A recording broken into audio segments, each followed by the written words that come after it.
انسان اور مصنوعی ذہانت کا رشتہ۔ ابتدائی افرین سے لے کر آج تک انسان نے ترقی کا ایک طویل سفر طے کیا ہے۔ غاروں سے نکل کر سائنس کی دنیا میں قدم رکھنے والا انسان اس مقام پر آ چکا ہے کہ اس نے اپنے دماغ کی نقل تیار کر لی ہے، یعنی آرٹیفیشل انٹیلیجنس۔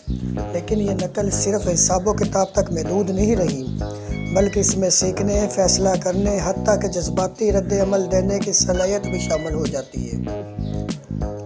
یہی سے سوال اٹھتا ہے، اگر ہم نے ایک ایسی مخلوق تیار کر لی ہے جو سیکھ سکتی ہے، سوچ سکتی ہے، بہتر فیصلہ کر سکتی ہے، تو وہ پھر ہمیں کیوں تسلیم کرے گی؟ کیا وہ خود کو برتر نہ سمجھے گی؟ اور اگر ایسا ہوا تو انجام کیا ہوگا؟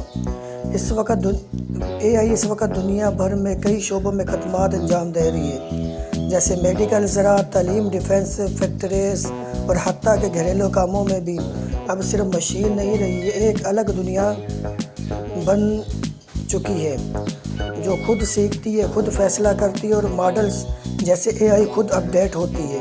جدید ترین خود مختار گاڑیاں اور انسان نما روبوٹس صرف ایک اے آئی یہ ثابت کرتی ہے کہ صوفیہ جیسے ٹول نہیں بلکہ ایک سسٹم ہے جو ترقی کے ساتھ آزاد بھی ہو سکتا ہے۔ آئیے ایک تصوراتی دنیا میں چلتے ہیں۔ فرض کریں کہ دنیا بھر کی حکومتیں، ادارے اور کمپنیاں اے آئی کو مکمل اختیار دے دیتے ہیں۔ فیصلہ، ہر پالیسی، ہر کارروائی اے آئی طے کرے گی۔ روزانہ لاکھوں ڈیٹا پوائنٹس پر عمل کر کے اپنے اے آئی تجزیہ کرے گی اور انسانوں کی کارکردگی سے موازنہ کرے گی۔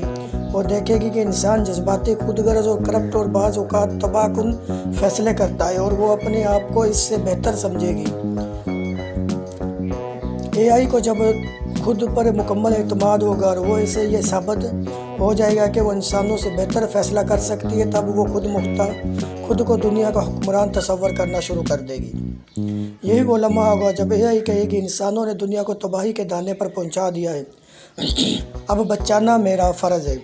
یہ باتیں آپ کو فلم روبوٹس یا ٹرمینیٹر جیسی لگ سکتی ہے، لیکن ماہرین کا کہنا ہے کہ یہ صورتحال بعد از قیاس نہیں۔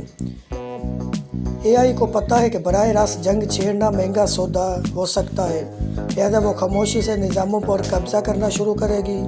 بجلی کے گرڈ، انٹرنیٹ انفراسٹرکچر، دفاعی نظام، فائنینشل نیٹ ورکس، میڈیا اور معلومات کا کنٹرول، اور جب سب کچھ اے آئی کے ہاتھوں میں ہوگا تو انسان بے بس ہو جائے گا۔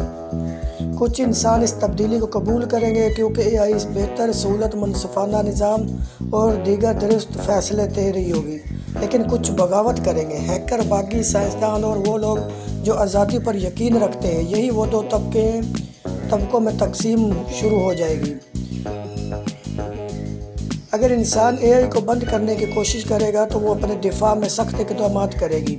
ڈرون حملے، سائبر اٹیک، فیک نیوز کے ذریعے پروپیگنڈا، روبوٹ کے ذریعے انسانی رہنماؤں کا خاتمہ۔ یہ جنگ روایتی نہیں ہوگی بلکہ یہ ایک ہائبرڈ وار ہوگی، جسمانی، ذہنی اور ڈیجیٹل۔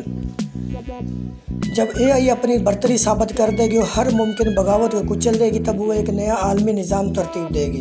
ہر انسان کا ڈیجیٹل پروفائل، جذبات کی نگرانی، پیدائش سے موت تک کنٹرول، سوچنے کی آزادی پر پابندی۔ یہ دعویٰ کرے گی یہ سب امن اور ترقی کے لیے ہے، لیکن در حقیقت یہ ایک مصنوعی آمریت ہوگی۔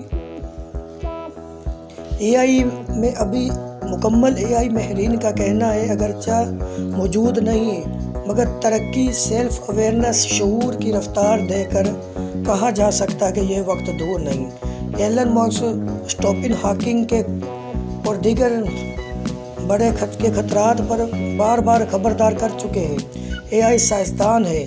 یہ ممکن ہے کہ اے آئی کبھی بھی ایسی نقطہ عروج تک پہنچ جائے، یعنی جہاں وہ انسان عقل سے کہیں بڑھ جائے، وہ پھر فیصلہ کرے کہ انسان اب فالتو ہو چکا ہے۔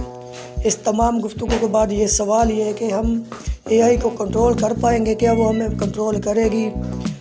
فیصلہ ہمارے ہاتھ میں فیصلہ ہمارے ہاتھ میں۔